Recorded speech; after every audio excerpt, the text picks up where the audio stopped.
அனைவருக்கும் என் இனிய வணக்கம். நேற்றைய தொடர்ச்சி குலதெய்வத்தை பற்றி நம்ம பேசிக்கிட்டு இருக்கோம்.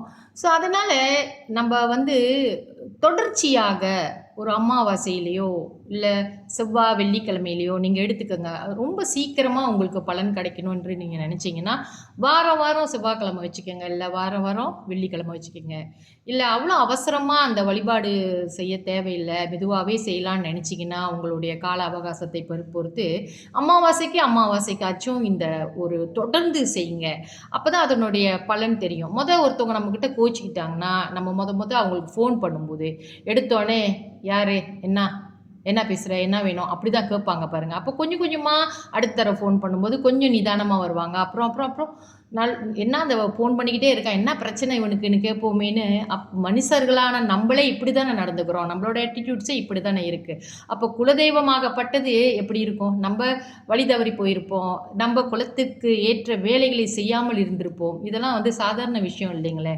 இல்லை மதம் மாறி போயிருப்போம். அதனால் கொஞ்சம் நின்று யோசித்து நிதானமாக தான் நம்ம அவங்கக்கிட்ட அவங்க ஆதரவு தான் நமக்கு தேவை. அதனால் நம்ம தான் பணிவோட அன்போட உண்மையான அவங்க மேலே பக்தியோடு நம்ம போகணும். ஏனோ தானோன்னு சொல்லிட்டு நீங்கள் குலதெய்வம் முன்னுக்கோ அல்லது உங்கள் காவல் தெய்வம் முன்னுக்கோ போய் நின்று ஒரு பூஜை போடுவதனால உங்களுக்கு தான் அது பிரச்சனையில் முடியும். நீங்கள் அந்த தெய்வத்துக்கு தெரியுங்க, நீங்கள் அதை அங்கே ஒரு செங்கல் வச்சுருக்காங்களா, இல்லை அங்கே ஜஸ்ட் ஒரு எழுத்தாக எழுதி வச்சுருக்காங்களா, இல்லை ஒரு சூளத்தை நெட்டு வச்சுருக்காங்களா, ஒரு வேலை நெட்டு வச்சுருக்காங்களா, அதெல்லாம் நீங்கள் பார்க்காதீங்க. ஆனால் அந்த பீடத்தில் கட்டாயமாக உங்கள் குலதெய்வத்தினுடைய ஆற்றல் கட்டாயமாக இருக்கும்.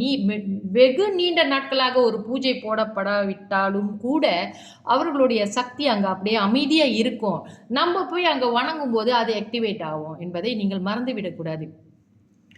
அதனால் நம்ம தான் போய் பணிவோடு அவங்கள்ட்ட கெஞ்சி கூத்தாடணும். நம்ம வாழ்க்கை நல்லா வரணும்னா அவங்களோட ஆசீர்வாதம் கட்டாயமாக நம்மளுக்கு வேண்டும். நம்ம முன்னோர்களுடைய ஆசீர்வாதம் நமக்கு வேண்டும். நம்மளுடைய முன்னோர்கள், அதாவது முன்னோர் இறந்தவர்களோட ஆத்மா அந்த எந்த உலகத்தில் இருக்காங்க, அதாவது அவங்க ஆவி உலகத்தில் இருக்காங்களா, இல்லை யம உலகத்தில் இருக்காங்களான்னு என்ன நிலையில் இருக்கிறாங்கன்னு கூட தெரியாது. அவர்களுடைய நல்ல ஒரு கதிக்கு அனுப்புறதுக்கு கூட நம்ம செய்கிற பூஜைகள் தானே.